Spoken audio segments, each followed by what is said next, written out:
Hello everyone, পূজার রান্নাঘরে আরও একটি পর্ব দেখার জন্য সবাইকে স্বাগত। তো আজকে বানাচ্ছি আম পান্না। আর আম পান্না বানানোর জন্য প্রথমেই যেটা লাগছে উপকরণ হিসাবে সেটা আমি তোমাদেরকে শেয়ার করছি। যেহেতু বাড়িতে দুটো কাঁচা আম ছিল, তো এই বাড়িতে দুটো কাঁচা আম দিয়েছি এবং আমি লাস্টে কিন্তু আরও একটি আম দিয়েছি।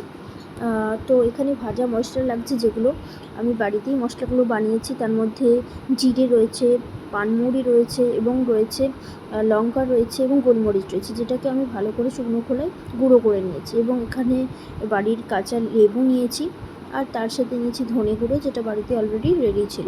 বিকজ তিনটি কিন্তু আম দেখতেই পাচ্ছ আমি সিদ্ধতে বসিয়ে দিয়েছি এবং আমগুলোকে ভালো করে সিদ্ধ করে নিতে হবে যতক্ষণ না ভালোভাবে বয়েল হচ্ছে। আর এই জানো তো, এই কাঁচা আম কিন্তু খেতে আমাদের এমনি নুন দিয়ে খুব ভালো লাগে, আর আরও ভালো লাগে যদি এটাকে আমরা আম পান্না হয়ে এই গরমে কিন্তু খেতে পারি। যদিও এই রেসিপিটা কিন্তু আমি বানিয়েছিলাম গরমে, তাই তোমাদের সাথে ভাবলাম যে ভিডিও করাই হয়েছে তো শেয়ার করাই যাক, যাতে তোমাদেরও হেল্পফুল হয়। কারণ এই অদিনে কিন্তু আমটা পাওয়াটা নাহলে খুবই ডিফিকাল্ট। তো যাই হোক, যেটা বলছিলাম, তো সিদ্ধটা বসিয়ে দিচ্ছি। আর দেখতেই পাচ্ছ আমি একটা কাঁচা চামচের সাহায্যে গেঁথে গেঁথে দেখে নিচ্ছি যে আমটা সিদ্ধ হয়েছে কিনা। যেহেতু আমটা কোনোভাবেই কাঁটা চামচের গায়ে লেগে যাচ্ছে না, তাই আমি সিদ্ধটা হয়ে গেতেই আমি এটাকে নামিয়ে দিয়েছি।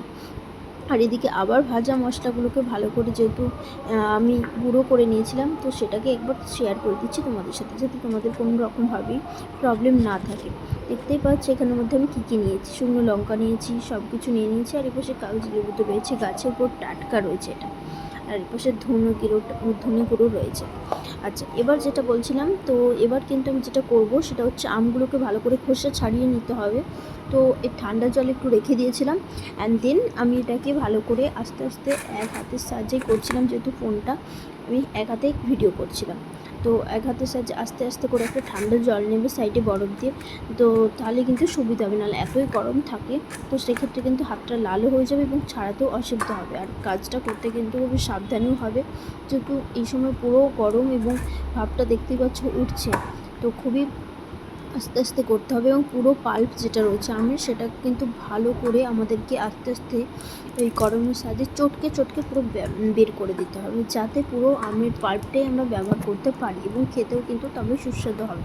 তারপর যেটা করতে হবে তোমাদেরকে, আমের পাল্পটা কিন্তু বের হয়ে গেলে একটা আমি জল নিয়েছি এখানে। জলটা যেহেতু আমাদের প্রচুর পরিমাণে, আমরা অনেক বাড়িতে মেম্বার ছিলাম, তো তাই বেশি পরিমাণে নিয়েছি আম পান্নাটা। তো তাতে কিন্তু এই পুরো যে পাল্পটা সেটা কিন্তু তোমাদেরকে দিয়ে দিতে হবে।